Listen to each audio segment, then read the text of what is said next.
रोज़ा सौम ख़ास तौर पर रमज़ान के मुक़द्दस महीने में एक ऐसा अमल है जिसकी जुड़ें इस्लामी रवायत में गहरी हैं और इसे इस्लाम के 5 सतूनों में से एक समझा जाता है।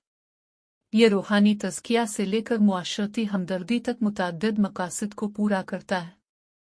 इसके बुनियादी तौर पर रोज़ा का मतलब खुद नज़्म व ज़ब्त और ज़ब्त नफस के एहसास को फ़रोग़ देना है।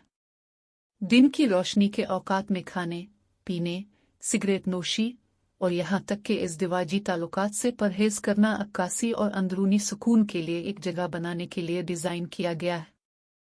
यह सिर्फ रिज़्क़ से इनकार के बारे में नहीं है, बल्कि मनफी तर्ज़ अमल, ख़यालात और अल्फाज से परहेज़ करने के बारे में भी है।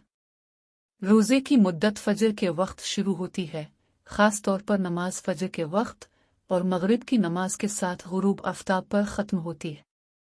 रोज़ा रखने और इफ्तार करने का ये रोज़ाना चक्कर इज्तिमाई तौर पर एक ताल की निशानदेही करता है जो शुरका को रूहानी और इज्तिमाई तौर पर मुत्तहिद करता है।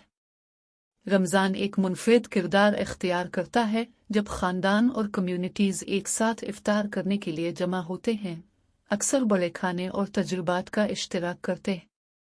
अहम बात यह है कि तमाम मुसलमानों पर रोज़ा रखना ज़रूरी नहीं है। अगरचे ये तमाम बालिग़ मुसलमानों के लिए वाजिब है, लेकिन इसमें बेशुमार रहम की रियायतें हैं। वो लोग जो बीमार हैं, हामला हैं, दूध पिला रहे हैं, सफ़र कर रहे हैं या माहवारी में हैं, अगर ये सेहत के लिए ख़तरात का बाइस हो तो रोज़ा रखने से परहेज़ करें।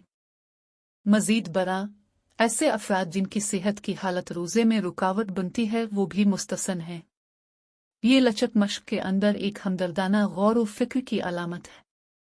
बिलाखिर रमज़ान के दौरान रोज़ा रखना हमदर्दी और इफ़हाम व तफ़हीम की मश्क है। इसका मकसद भूख और प्यास का हकीकी एहसास पैदा करके खुशकिस्मत और कम खुशकिस्मत के दरमियान फ़र्क को ख़त्म करना है।